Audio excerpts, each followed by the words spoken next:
Hi all, good morning. Welcome to AZB academy. എല്ലാവർക്കും AZB അക്കാഡമിയുടെ current affair session സ്വാഗതം. Weekly current affair സെഷനിലേക്ക് സ്വാഗതം. സോ നമ്മുടെ വീക്ക്ലി കറണ്ട് അഫെയർസ് ആണല്ലേ കഴിഞ്ഞ ഒരാഴ്ചയിൽ, അതായത് ഡിസംബർ 1 മുതൽ 6 വരെയുള്ള ദിവസങ്ങളിലെ പ്രധാനമായിട്ടുള്ള കറണ്ട് അഫെയർസുകൾ നമ്മൾ ഒറ്റ ഷോട്ടിൽ നോക്കാണ്. അപ്പൊ എല്ലാവർക്കും വീഡിയോയിലേക്ക് സ്വാഗതം. സോ നമ്മുടെ ഫസ്റ്റ് പോയിന്റിലേക്ക് പോകാം. ആദ്യത്തെ കഴിഞ്ഞ വീക്കിലെ കറണ്ട് അഫെയർസിലെ ഫസ്റ്റ് പോയിന്റ് എന്താണ്? റൈത്തണ്ണ മീക്കോസം പ്രോഗ്രാം. റൈത്തണ്ണ മീക്കോസം പ്രോഗ്രാം അല്ലെ, പേര് കേൾക്കുമ്പോൾ തന്നെ ഒരു ആന്ധ്ര പേരായിട്ട് തോന്നുന്നുണ്ടോ? ഒരു തെലുങ്ക് പേരായിട്ട് തോന്നുന്നുണ്ട്. പക്ഷെ തെലങ്കാനയല്ല, ഏതാണ്? Andhra Pradesh state government farmer centric initiative ആണ്. ഇത് കർഷകർക്ക് വേണ്ടിയുള്ള ഒരു ഇനിഷ്യേറ്റീവ് ആണ് റൈത്തണ്ണ മീക്കോസം ഇനിഷ്യേറ്റീവ്. സോ റൈത്തണ്ണ ഏത് സ്റ്റേറ്റ് ഗവൺമെന്റ് ആണ്? ആന്ധ്രാപ്രദേശ് സ്റ്റേറ്റ് ഗവൺമെന്റിന്റെ ഫാമർ സെൻട്രിക് ഇനിഷ്യേറ്റീവ് ആണ് Raithanna Meekos. Okay, so next point 44th India international trade fair. 44ാമത് ഇന്ത്യ ഇന്റർനാഷണൽ ട്രേഡ് ഫെയർ എവിടെ നടന്നു? ന്യൂഡൽഹിയിൽ വെച്ച് നടന്നു. സോ ഇത് ട്രൈബൽ ഇനിഷ്യേറ്റീവ് ആണ്. ട്രൈബൽസിന്, മെയിൻലി ട്രൈബൽസിന് വേണ്ടിയിട്ടുള്ള ഒരു ട്രേഡ് ഫെയർ ആണ്. 750 ട്രൈബൽ കമ്മ്യൂണിറ്റീസ് പാർട്ടിസിപ്പേറ്റ് ചെയ്ത international trade fair 44th session, 44th edition of India international trade fair എവിടെയാണ് നടന്നത്? ന്യൂഡൽഹിയിൽ നടന്നു. സോ നമ്മുടെ നെക്സ്റ്റ് പോയിന്റ് എന്താണ്? India's first global aircraft engine MRO facility അല്ലെ. MRO ഫെസിലിറ്റി എന്താണ്? Maintenance, repair and overhaul facility. ഇന്ത്യയുടെ ആദ്യത്തെ global aircraft maintenance, repair and overhaul facility എവിടാണ് ലോഞ്ച് ചെയ്തത്? എവിടാണ് ലോഞ്ച് ചെയ്തത്? ഹൈദരാബാദിൽ ലോഞ്ച് ചെയ്തു. ഇന്ത്യയുടെ ആദ്യത്തെ ഗ്ലോബൽ എയർക്രാഫ്റ്റ് MRO ഫെസിലിറ്റി ഹൈദരാബാദിൽ ലോഞ്ച് ചെയ്തിട്ടുണ്ട്. ഓക്കെ ആണല്ലോ, സെറ്റ് ആണല്ലോ. സോ നമ്മുടെ അടുത്ത പോയിന്റ് എന്താണ്? Doctor BR Ambedkar's bust unveiled at UNESCO headquarters in Paris. അപ്പോൾ പാരീസിലെ യുനെസ്കോ ഹെഡ്ക്വാർട്ടേഴ്സിൽ ഡോക്ടർ BR അംബേദ്കറിന്റെ ബസ്റ്റ് എന്ന് പറഞ്ഞാൽ ഈ നമ്മുടെ ഇവിടുന്ന് മുതലുള്ള എന്താണ് ഒരു പ്രതിമ, ഹാഫ് പ്രതിമ അല്ലെ, ജസ്റ്റിന് മുകളിലോട്ടുള്ള ഈ പോർഷൻ പ്രതിമ എവിടെ? യുനെസ്കോയുടെ പാരീസ് ഹെഡ്ക്വാർട്ടേഴ്സിൽ അൺവെയിൽ ചെയ്തു. എന്നാണ് അൺവെയിൽ ചെയ്തത്? കോൺസ്റ്റിറ്റ്യൂഷൻ ഡേയുടെ അന്ന്. സോ അപ്പൊ എന്നാണ് കോൺസ്റ്റിറ്റ്യൂഷൻ ഡേ? കോൺസ്റ്റിറ്റ്യൂഷൻ ഡേ അംബേദ്കറും തമ്മിൽ എന്ത് റിലേഷൻ ആണ്? നമ്മുടെ എന്താണ് ഇന്ത്യൻ കോൺസ്റ്റിറ്റ്യൂഷന്റെ ചീഫ് ആർക്കിടെക്റ്റ് ആണ് അല്ലെ. ഡ്രാഫ്റ്റിംഗ് കമ്മിറ്റി ചെയർപേഴ്സൺ ആണ് ആര്? Doctor BR Ambedkar. അദ്ദേഹത്തിന്റെ ബർത്ത് ആനിവേഴ്സറി ആണ് നമ്മൾ കോൺസ്റ്റിറ്റ്യൂഷൻ ഡേ അല്ലെങ്കിൽ ലോ ഡേ ആയിട്ട് സെലിബ്രേറ്റ് ചെയ്യുന്നത്. ഏത് ദിവസം? നവംബർ 26 അല്ലെ. സോ നവംബർ 26 ആണ് എന്ത്? Constitution day. അന്ന് കോൺസ്റ്റിറ്റ്യൂഷൻ ഡേയുടെ അന്ന് യുനെസ്കോ ഹെഡ്ക്വാർട്ടേഴ്സിൽ ഡോക്ടർ BR അംബേദ്കറിന്റെ ബസ്റ്റ്, അതായത് ഒരു ഹാഫ് പ്രതിമ, അത് എന്ത് ചെയ്തു? അൺവെയിൽ ചെയ്തു. സോ എന്താണ് next point? Jakarta becomes world's most popular city. ലോകത്തിലെ ഏറ്റവും പോപ്പുലർ സിറ്റി ഏതാണ്? ജക്കാർത്തയാണ് മോസ്റ്റ് പോപ്പുലർ സിറ്റി. അപ്പോ ജക്കാർത്ത ഏത് രാജ്യമാണ്? ഇന്തോനേഷ്യയുടെ ക്യാപിറ്റൽ ആണ് ജക്കാർത്ത അല്ലെ. സോ ഇന്തോനേഷ്യൻ ക്യാപിറ്റൽ ആയ ജക്കാർത്തയാണ് world's most popular city. So ഇതിനു മുൻപ് ഏതായിരുന്നു? ജപ്പാന്റെ ടോക്കിയോ ആയിരുന്നു ഏറ്റവും പോപ്പുലർ ആയിട്ടുള്ളത്. സോ ടോക്കിയോയെ ഓവർകം ചെയ്ത് Indonesian capital Jakarta becomes the most popular. So ആരുടെ റിപ്പോർട്ടാണ്? UN റിപ്പോർട്ട് ബേസ് ചെയ്തിട്ട്. സോ UN റിപ്പോർട്ട് പ്രകാരം ഏറ്റവും most popular city Indonesian capital ആയ ജക്കാർത്തയാണ്. സെക്കൻഡ് പ്ലേസ് ആരാണ്? സെക്കൻഡ് പ്ലേസ് ടോക്കിയോ ആണ്. ജപ്പാന്റെ ടോക്കിയോ ആണ് second place. And third place ബംഗ്ലാദേശിന്റെ Dhaka. Okay, so world's most popular city ഏതാണ്? ജക്കാർത്ത. And next point എന്താണ്? Official colour partner in 3-year BCCI deal അല്ലെ. ക്രിക്കറ്റ് ബോർഡ് ഓഫ് ക്രിക്കറ്റിന്റെ 3 വർഷത്തേക്ക് അതിന്റെ കളർ പാർട്ട്ണർ ആയിട്ട് ആരെ അപ്പോയിന്റ് ചെയ്തിട്ടുണ്ട്? ആരെ സെലക്ട് ചെയ്തിട്ടുണ്ട്? Asian paints becomes team India's colour partner. So next point, Prime Minister Narendra Modi inaugurates 77 feet statue of Lord Rama and Ramayana theme park also inaugurated in south Goa. അപ്പൊ south ഗോവയില് നമ്മുടെ പ്രധാനമന്ത്രി ശ്രീ നരേന്ദ്രമോദി 77 അടിയുള്ള രാമന്റെ സ്റ്റാച്യൂവും അതുപോലെ തന്നെ ഒരു രാമായണ തീം പാർക്കും ഇനോഗ്രേറ്റ് ചെയ്തു. അപ്പൊ ഗോവയിലെ ഒരുപാട് വർഷങ്ങളിൽ പഴക്കമുള്ള ഒരു സ്പിരിച്വൽ ഇൻസ്റ്റിറ്റ്യൂട്ട് മഠം. അപ്പൊ അതിന്റെ 550 വാർഷികം പ്രമാണിച്ചാണ് അവിടെ എന്താ രാമന്റെ 77 അടി ഉള്ള ഒരു പ്രതിമ എന്താണ് സ്റ്റാച്യു ഇനോഗ്രേറ്റ് ചെയ്തല്ലേ ഭഗവാൻ ലോർഡ് രാം. അദ്ദേഹത്തിന്റെ 77 ഫീറ്റിന്റെ ഒരു സ്റ്റാച്യു ഇനോഗ്രേറ്റ് ചെയ്തു. അതുപോലെ തന്നെ ഒരു രാമായണ തീം പാർക്കും ഇവിടെ സൗത്ത് ഗോവയിൽ ഇനോഗ്രേറ്റ് ചെയ്തു. ആര്? നമ്മുടെ പ്രധാനമന്ത്രി ശ്രീ നരേന്ദ്രമോദി ഇനോഗ്രേറ്റ് ചെയ്തു. So next point, renowned Bharatanatyam legend Kumari Kamala passed away. So Bharatanatyam നർത്തകി, ഭരതനാട്യം ഡാൻസർ ആയിട്ടുള്ള കുമാരി കമല അല്ലെങ്കിൽ കമല ലക്ഷ്മൺ ഡിമൈസ് ആയി അദ്ദേഹം അന്തരിച്ചു. കമല ലക്ഷ്മൺ നാരായൺ അന്തരിച്ചു. സോ പേരെന്താണ്? കുമാരി കമല എന്നറിയപ്പെടുന്ന കമല ലക്ഷ്മൺ നാരായൺ അന്തരിച്ചു. അപ്പോ ഈ ഇങ്ങനെയുള്ള വിച്ചറീസ് വരുമ്പോ എന്താണ് മരണം ഒക്കെ വരുമ്പോഴത്തേക്കും അവർക്ക് ഇമ്പോർട്ടന്റ് ആയിട്ടുള്ള അതായത് പത്മ അവാർഡ്സ് ഒക്കെ കിട്ടിയിട്ടുണ്ടെങ്കിൽ ആ ഇയർ എന്ന വെക്കുക. സോ കമല ലക്ഷ്മി നാരായണന് പത്മഭൂഷൺ ലഭിച്ച വർഷം ഏതാണ് എന്ന് ചോദിച്ചാൽ 1970 അവർക്ക് എന്താണ് പത്മഭൂഷൺ ലഭിച്ചു. പത്മഭൂഷൺ. സോ പത്മഭൂഷൺ കമല ലക്ഷ്മൺ നാരായണന് പത്മഭൂഷൺ ലഭിച്ച വർഷം 1970 ലഭിച്ചു. സോ നമ്മുടെ നെക്സ്റ്റ് പോയിന്റ് എന്താണ്? Next point, government approves tex rams to boost innovation and data in India's textile sector. അപ്പോ ടെക്സ്റ്റ് റാംപ് അല്ലെ, ടെക്സ് റാംസ് എന്താണ് സംഭവം?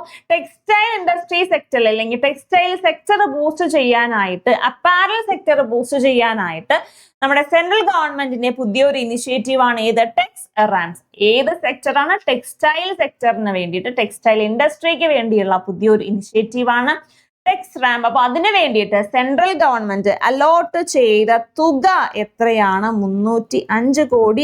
305 crore ആണ് ടെക്സ് റാമ്പിന് വേണ്ടിയിട്ട് സെൻട്രൽ ഗവൺമെന്റ് അപ്രൂവ് ചെയ്ത് ഔട്ട്ലേ എന്ന് പറയുന്നത് 305 കോടി. സോ അഗെയിൻ അടുത്ത point, next point, operation Sagar ബന്ധു. സാഗർ ബന്ധു, സാഗരത്തിലെ ബന്ധു, സമുദ്രത്തിലെ ബന്ധു. ഇന്ത്യയുടെ സാഗർ ബന്ധു ആരാണ്?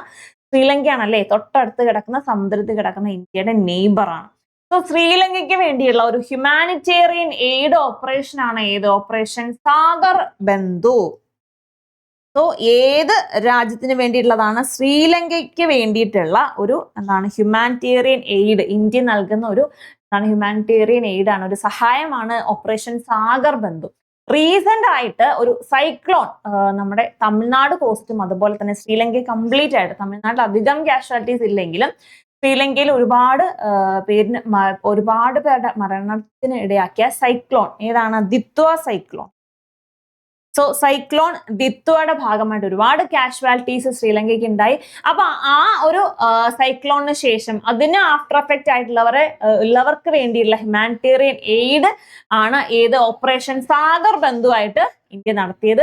സോ ഓപ്പറേഷൻ സാഗർ ബന്ധു ഏത് രാജ്യത്തിന് വേണ്ടിയിട്ടുള്ള ഹ്യൂമാനിറ്റേറിയൻ എയ്ഡ് ആണ്? ശ്രീലങ്കയ്ക്ക് വേണ്ടിയുള്ള ഹ്യൂമാനിറ്റേറിയൻ എയ്ഡ് ആണ് ഓപ്പറേഷൻ സാഗർ ബന്ധു. സോ ഓപ്പറേഷൻ സാഗർ ബന്ധുവിൽ പാർട്ടിസിപ്പേറ്റ് ചെയ്ത ഇന്ത്യൻ നേവൽ ഷിപ്പ് ഏതൊക്കെ നേവൽ ഷിപ്പാണ് ഓപ്പറേഷൻ സാഗർ ബന്ധുവിൽ പാർട്ടിസിപ്പേറ്റ് ചെയ്തത്? ഏതൊക്കെയാണ്? INS Vikrant and INS Udayagiri. So operation Sagar ബന്ധു ശ്രീലങ്കയ്ക്ക് വേണ്ടിയുള്ള സൈക്ലോൺ ദിത്വയ്ക്ക് ശേഷമുള്ള ഹ്യൂമാനിറ്റേറിയൻ എയ്ഡ് ആണ്.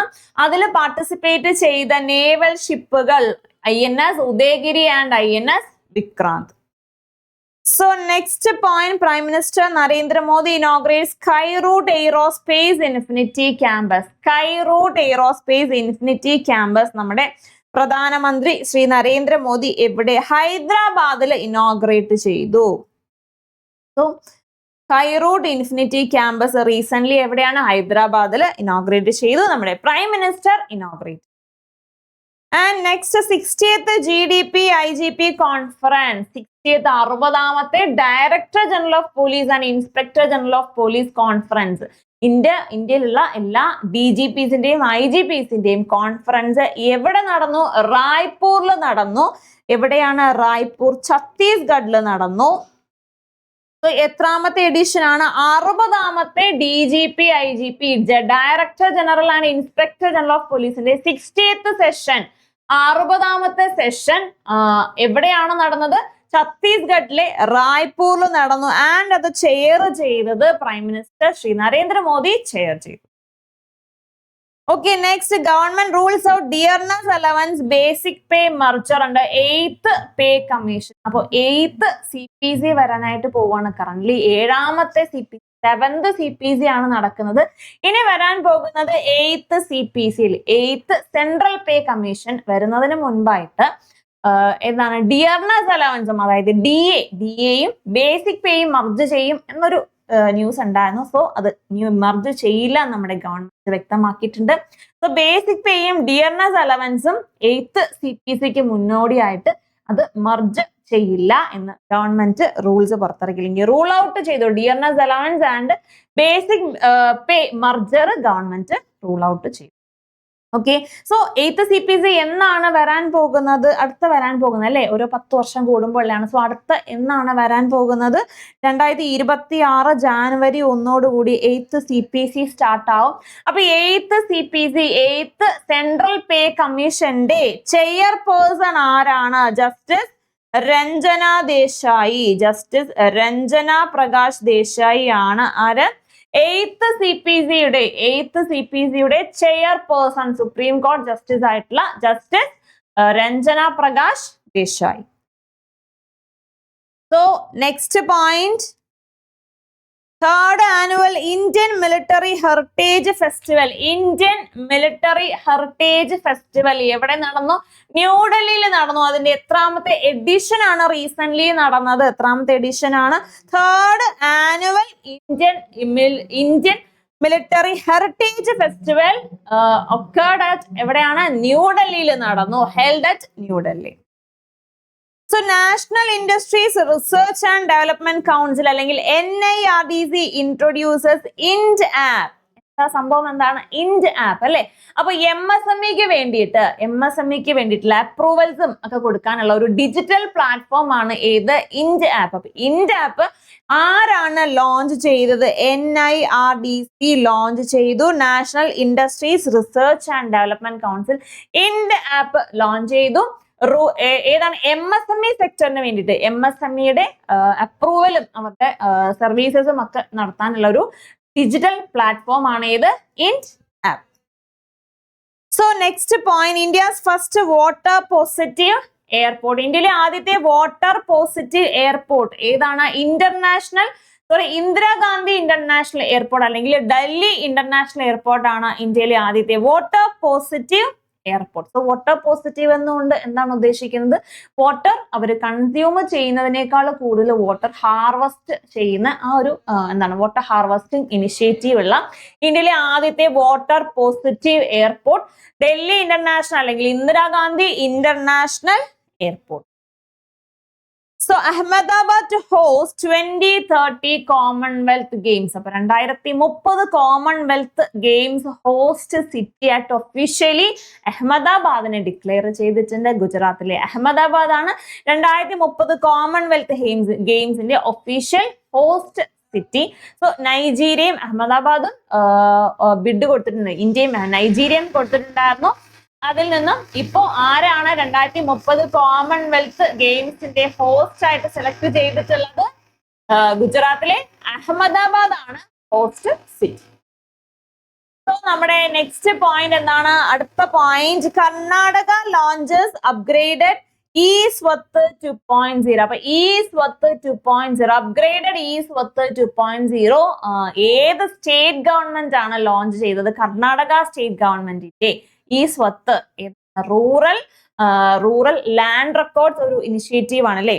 റൂറൽ ലാൻഡ് റെക്കോർഡ്സ് ഒക്കെ അല്ലെങ്കിൽ ലാൻഡ് റിഫോംസിന്റെ ഒക്കെ ഒരു ഇനിഷ്യേറ്റീവ് ആണ് e-Swat എന്ന് പറയുന്നത്. സോ ഏത് സ്റ്റേറ്റ് ഗവൺമെന്റിന്റെ ആണ് e-Swat? ഏതാണ്?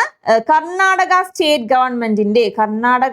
ഗവൺമെന്റിന്റെ ഇനിഷ്യേറ്റീവ് ആണ് ഈ സ്വത്ത്. റൂറൽ ഏരിയാസിന്റെ ലാൻഡ് റെക്കോർഡ്സിന്റെ ഒക്കെ ഒരു ലാൻഡ് റെക്കോർഡ്സ് ഒക്കെ മെയിൻറ്റെയിൻ ചെയ്യാനും റെഗുലറൈസ് ചെയ്യാനും വേണ്ടിയുള്ള ഒരു ഇനിഷ്യേറ്റീവ് ആണ് ഈ സ്വത്ത് 2.0.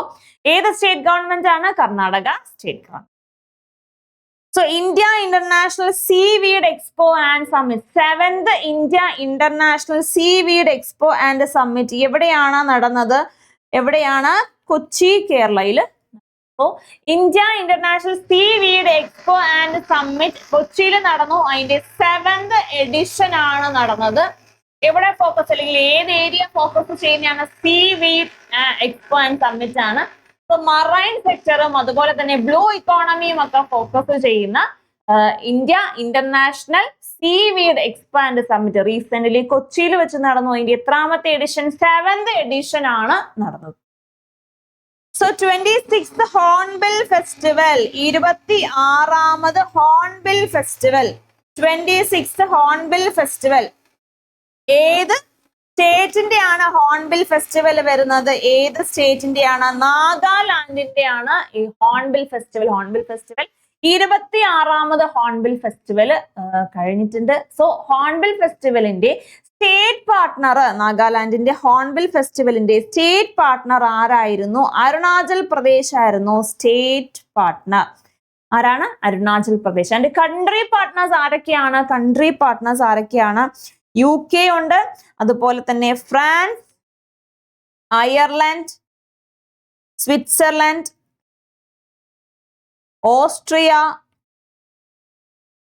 Austria and Malta. അപ്പൊ ഇത്രയുമാണ് ഹോൺബിൽ ഫെസ്റ്റിവൽ, നാഗാലാൻഡിന്റെ ഹോൺബിൽ ഫെസ്റ്റിവൽ കൺട്രി പാർട്ട്നേഴ്സ് ആരൊക്കെയാണ്? UK, Malta, Switzerland, France, Ireland and Austria. And state partner ഏത് സ്റ്റേറ്റ് ആണ്? അരുണാചൽ പ്രദേശ് ആണ് അതിന്റെ state partner. So Kerala's 100-year-old ULCCS recognized as Global Cooperative Cultural Heritage Site. അപ്പൊ കേരളത്തിന്റെ ഒരു cooperative sector, Uralungal cooperative society, അത് global recognition ലഭിച്ചു. ഗ്ലോബൽ കോഓപ്പറേറ്റീവ് കൾച്ചറൽ സൈറ്റ് ആയിട്ട് റെക്കഗ്നിഷൻ ലഭിച്ചു. സോ ഇന്ത്യയിൽ നിന്നും ആകെ 2 ഗ്ലോബൽ കൾച്ചറൽ ഹെറിറ്റേജ് സൈറ്റ് മാത്രമേ, കോഓപ്പറേറ്റീവ് ഹെറിറ്റേജ് സൈറ്റ് മാത്രമേ ഉള്ളൂ. ഒന്ന് ഇപ്പോൾ ഉള്ള കേരളത്തിൽ നിന്നുള്ള ULCCS അല്ലെങ്കിൽ Uralungal service society, cooperative society. And രണ്ടാമത് അല്ലെങ്കിൽ ഇന്ത്യയിലെ ആദ്യത്തെ ഈ ഹെറിറ്റേജ് സൊസൈറ്റി ഏതാണ്? Doctor Varghese Kurien's museum. അപ്പൊ ഇത് രണ്ടുമാണ് ഗ്ലോബൽ റെക്കഗ്നിഷൻ, ഇന്ത്യയിൽ നിന്ന് ലഭിച്ച ഗ്ലോബൽ റെക്കഗ്നിഷൻ ലഭിച്ച service cooperative society. Okay, so next point, Prime Minister's office renamed to Sevatir. Prime Ministerന്റെ ഓഫീസിനെ റീനെയിം ചെയ്തത് എന്താണ്? പുതിയ പേര്. പ്രൈം മിനിസ്റ്റർ ഓഫീസിന്റെ പുതിയ പേര് എന്താണ്? സേവാതീർ. സോ പബ്ലിക് സർവീസ് ആണ് മെയിൻ ഇനിഷ്യേറ്റീവ് അല്ലെങ്കിൽ മെയിൻ മോട്ടോ എന്ന് കാണിക്കാനാണ് ഈ ഒരു റീനെയിമിംഗ് നടത്തിയത്. അപ്പൊ അദ്ദേഹത്തിന്റെ ഓഫീസിന്റെ പുതിയ പേര് സേവ. So NHAI signs MOU with Reliance Jio to launch mobile-based highway safety alert system. National highway authority of ഇന്ത്യയും റിലയൻസ് ജിയോയും കൂടെ ചേർന്ന് ഒരു mobile based highway alert system launch ചെയ്തിട്ടുണ്ട്. സോ റിലയൻസ് ജിയോയുടെ 4G 5G സർവീസസ് ഒക്കെ യൂസ് ചെയ്ത് ഒരു mobile alert system, highway mobile alert system national highway authority of India റിലയൻസുമായിട്ട് ചേർന്ന്, റിലയൻസ് ജിയോയുമായി ചേർന്ന് ലോഞ്ച് ചെയ്തു. So India's first homegrown vessel traffic management system for ports. ഏത് ഓർഗനൈസേഷൻ ആണ് ലോഞ്ച് ചെയ്തത്? ഇന്ത്യയിലെ ആദ്യത്തെ home grown vessel traffic management system ഏത് യൂണിവേഴ്സിറ്റി ആണ് അല്ലെങ്കിൽ ഏത് ഓർഗനൈസേഷൻ ആണ്? IIT Madras. Chanakya defence dialogue, Indian army Chanakya defence dialogue host ചെയ്തു. ആൻഡ് അത് എവിടാണ് നടന്നത്? ചാണക്യ ഡിഫൻസ് ഡയലോഗ് എവിടെയാണ് നടന്നത്? അറ്റ് ന്യൂഡൽഹിയിൽ വെച്ച് Indian army Chanakya defence dialogue host ചെയ്തു. ആൻഡ് അത് ഇനോഗ്രേറ്റ് ചെയ്തത് പ്രൈം മിനിസ്റ്റർ അല്ല, പ്രസിഡന്റ് ആണ് അത് ഇനോഗ്രേറ്റ് ചെയ്തത്. പ്രസിഡന്റ് ദ്രൗപദി മുർമു ഇനോഗ്രേറ്റ് ചെയ്തു. ചാണക്യ ഡിഫൻസ് ഡയലോഗ് ഹോസ്റ്റ് ചെയ്തത് ഇന്ത്യൻ ആർമി അറ്റ് എവിടെയാണ്? ന്യൂഡൽഹിയിൽ. ആൻഡ് അത് ഇനോഗ്രേറ്റ് ചെയ്തത് president Draupadi Murmu. So exercise Ekuverin ഏതൊക്കെ രണ്ട് രാജ്യങ്ങൾ തമ്മിലുള്ള മിലിറ്ററി എക്സസൈസ് ആണ് exercise Ekuverin? India Maldives joint military exercise ആണ് ഏത്? എക്സസൈസ് എക്വെറിൻ. അപ്പൊ എക്സസൈസ് എക്വെറിന്റെ 14th എഡിഷൻ ആണ് ഇപ്പോ റീസെന്റ്ലി നടന്നത്. ഏതാണ്? എവിടെ? കേരളത്തിൽ നടന്നു. ഏതാണ്? India Maldives joint military exercise ആണ് എക്സസൈസ് എക്വെറിൻ. എവിടെ സ്റ്റാർട്ട് ചെയ്തു? കേരളത്തിൽ സ്റ്റാർട്ട് ചെയ്തു. ഓക്കെ, സോ നമ്മുടെ അടുത്ത പോയിന്റ് എന്താണ്? അടുത്ത point, Indian coast guard and Philippines coast guard hold first annual bilateral meeting. അപ്പൊ ആദ്യത്തെ ബൈലാറ്ററൽ മീറ്റിംഗ് ഇന്ത്യയും ഫിലിപ്പൈൻസും തമ്മിലുള്ള ഫസ്റ്റ് ബൈലാറ്ററൽ മീറ്റിംഗ് എവിടെ നടന്നു? ഫിലിപ്പൈൻസിന്റെ മാനിലയിൽ നടന്നു. So next point, Bharat dynamics limited bags 2461 crore defence contract from Indian army. So Indian ആർമിക്ക് റീസെന്റ് ഭാരത് ഡൈനാമിക് ലിമിറ്റഡ് എത്ര രൂപയുടെ കോൺട്രാക്ട് ആണ് ഇവർ തമ്മിൽ സൈൻ ചെയ്ത്? എത്ര രൂപയുടെയാണ്? 2461 കോടി രൂപയുടെ കോൺട്രാക്ട് റീസെന്റ് ഡിഫൻസും അതുപോലെ തന്നെ ഭാരത് ഡൈനാമിക്സ് ലിമിറ്റഡും കൂടി റീസെന്റ്ലി സൈൻ ചെയ്തു. So India to commission INS Aridhaman. INS Aridhaman. Aridhaman എന്താണ്? അരിഥമൻ എന്താണ്? ഇന്ത്യയുടെ ന്യൂക്ലിയർ സബ്മറൈൻ ആണ് ഏത്? INS Aridhaman. Nuclear submarine. So India's nuclear submarine ആണ് INS അരിഥമൻ. എത്രാമത്തെ? മൂന്നാമത്തെ. ഇന്ത്യയുടെ third nuclear submarine, indigenously built in India. മൂന്നാമത്തെ nuclear submarine INS Aridhaman. So first nuclear submarine അതേതാണ്? നിങ്ങൾക്കുള്ള ക്വസ്റ്റ്യൻ ആണ്, നോക്കി കണ്ടുപിടിക്കാം. ഇന്ത്യയിലെ ആദ്യത്തെ ഇന്ത്യയുടെ ഫസ്റ്റ് ന്യൂക്ലിയർ സബ്മറൈൻ ഏതാണെന്നുള്ളത് കണ്ടുപിടിക്കാം. നമ്മൾ ഓൾറെഡി ഇത് കഴിഞ്ഞ ദിവസം നോക്കിയിട്ടുണ്ടായിരുന്നു. സോ നെക്സ്റ്റ് പോയിന്റ് എന്താണ്? നെക്സ്റ്റ് പോയിന്റിലേക്ക് പോകുന്നതിന് മുൻപ് ഇപ്പോ നടന്നുകൊണ്ടിരിക്കുന്ന SSC GD നോട്ടിഫിക്കേഷൻ വന്നു, അപ്ലൈ ചെയ്തുകൊണ്ടിരിക്കുകയാണ്. ഇനി വരാൻ പോകുന്ന SSCയുടെ എക്സാം എന്ന് പറയുന്നത് SSC MTS എക്സാം ആണ്. 10th ക്വാളിഫിക്കേഷനിൽ സെൻട്രൽ ഗവൺമെന്റ് ഒരു വൈറ്റ് കോളർ ജോബ് അല്ലെ. സോ അപ്ലൈ ചെയ്തവരെല്ലാം അതിന്റെ പ്രിപ്പറേഷൻ തകൃതിയായിട്ട് നടക്കുകയാണ്. എക്സാം ഡേറ്റ് ഇതുവരെയും അനൗൺസ് ചെയ്തില്ലെങ്കിലും ഈ മന്ത് എൻഡ് അല്ലെങ്കിൽ ജാനുവരിയോട് കൂടി എന്തായാലും SSC MTS എക്സാം ഉണ്ടായിരിക്കും. അപ്പൊ ഇനി ചെയ്യാൻ കഴിയുക എന്താണ്? മാക്സിമം മോക്ക് ടെസ്റ്റുകൾ അറ്റൻഡ് ചെയ്യുക, മാക്സിമം ചെയ്യുക, അതിന്റെ അനാലിസിസ് പോവുക. സോ അതിന് വേണ്ടിയിട്ട് നമ്മുടെ EZD അക്കാഡമി ഒരു exam batch, PVQ exam batch launch ചെയ്തിട്ടുണ്ട്. 20 ഫുൾ മോക്ക് ടെസ്റ്റുകളാണ് നിങ്ങൾക്ക് പ്രൊവൈഡ് ചെയ്യുന്ന. 1500 ചോദ്യങ്ങളുള്ള നിങ്ങളുടെ എക്സാം അതേ പാറ്റേണിൽ പോകുന്ന, എക്സാം ഓറിയന്റഡ് ആയിട്ട് എക്സാം പാറ്റേൺ തന്നെ പോകുന്ന PYQ അല്ലെങ്കിൽ എക്സാം സെഷൻ അല്ലെങ്കിൽ മോക്ക് ടെസ്റ്റ് സെഷൻ ആണ്. So 20 full length test exam oriented ആയിട്ട് അതേപോലെ തന്നെ പോകുന്ന ഫുൾ ലെന്ത് ടെസ്റ്റ് ആണ്. അപ്പോൾ ടെസ്റ്റ് മാത്രമല്ല, ഇതിൽ സെലക്റ്റീവ് ആയിട്ടുള്ള ഇമ്പോർട്ടൻസ് ക്വസ്റ്റ്യൻസിന്റെ അനാലിസിസ് സെഷൻസും ഉണ്ടാകും. സോ മോക്ക് ടെസ്റ്റ് പർച്ചേസ് ചെയ്യാനായിട്ട് കോൺടാക്ട് ചെയ്യുക, അല്ലെങ്കിൽ നിങ്ങൾക്ക് ഡയറക്റ്റ് ആയിട്ട് EZD ലേണിംഗ് ആപ്പിൽ നിന്ന് മോക്ക് ടെസ്റ്റ് പർച്ചേസ് ചെയ്യാം. ഇനി എന്തെങ്കിലും ഡൗട്ടുകളോ കാര്യങ്ങളോ ഒക്കെ ഉണ്ടെങ്കിൽ നമ്മുടെ വീഡിയോയുടെ താഴെ കമന്റ് ബോക്സിൽ ഒരു ടെലഗ്രാം ചാനൽ ഒരു ഗൂഗിൾ ഷീറ്റ് പ്രൊവൈഡ് ചെയ്തിട്ടുണ്ട്. അപ്പൊ അതിന്റെ ലിങ്കിൽ കയറി നിങ്ങളുടെ ഡൗട്ടുകൾ എല്ലാം നിങ്ങൾക്ക് ക്ലാരിഫൈ ചെയ്യാം. ഓക്കെ, സോ നമ്മുടെ നെക്സ്റ്റ് പോയിന്റിലേക്ക് പോകാം. എന്താണ്? Jay Shah awarded Indian of the year 2025 in outstanding achievement category. So ICCI president ആയിട്ടുള്ള അല്ലെ, കറന്റ് പ്രസിഡന്റ് ആയിട്ടുള്ള ജയ്ഷ ജയ്ഷയ്ക്ക് ലഭിച്ച പുതിയ അവാർഡാണ് എന്ത്? Indian of the year 2025 in outstanding achievement category. Indian of the year 2025 ആരാണ്? ജയ്ഷ. BCCI പ്രസിഡന്റ് ആണ് അല്ലെ. സോ നെക്സ്റ്റ് പോയിന്റ് എന്താണ്? അടുത്ത പോയിന്റ് എന്താണ്?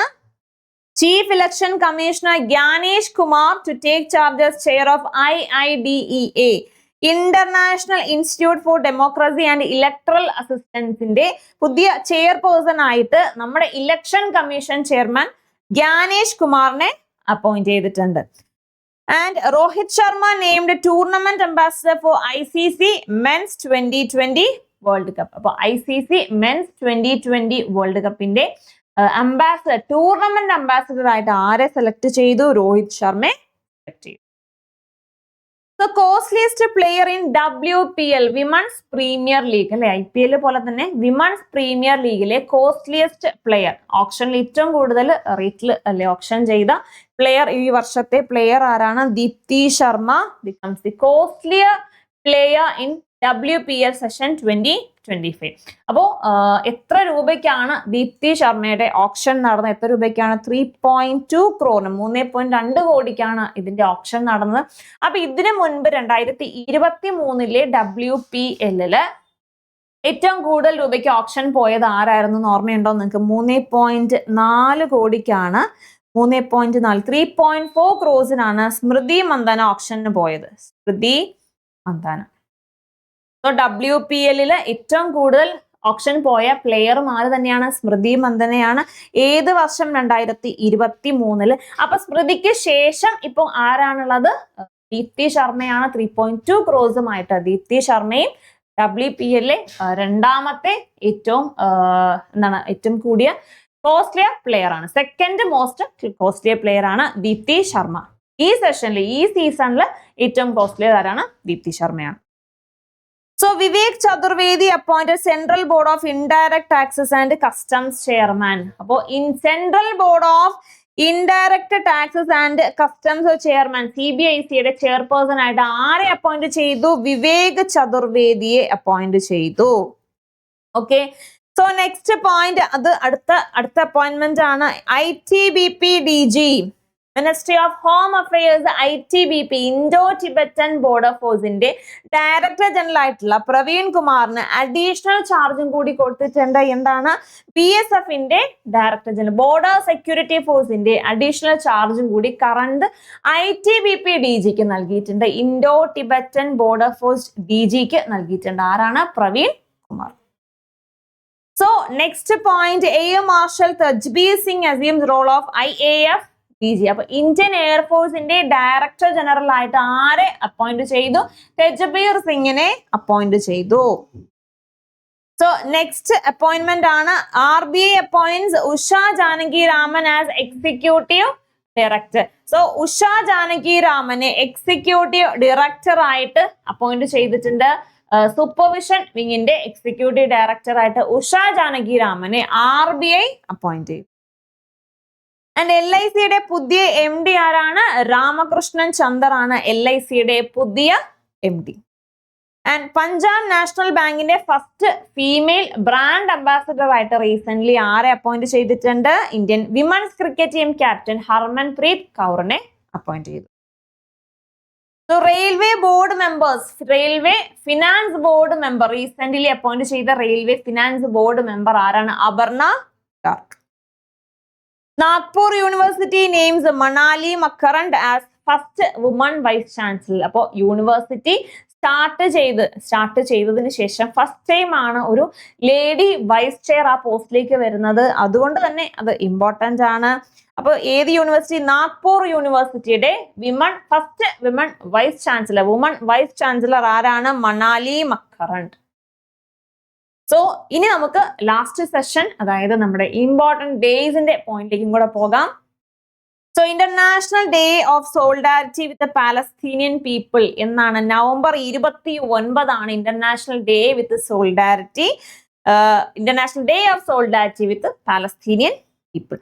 വേൾഡ് എയ്ഡ്സ് ഡേ എന്നാണ് വരുന്നത്. വേൾഡ് എയ്ഡ്സ് ഡേ വരുന്നത് December 1 ആണ്. തീം നോക്കി വെക്കുക, overcoming disruption, transforming the AIDS response.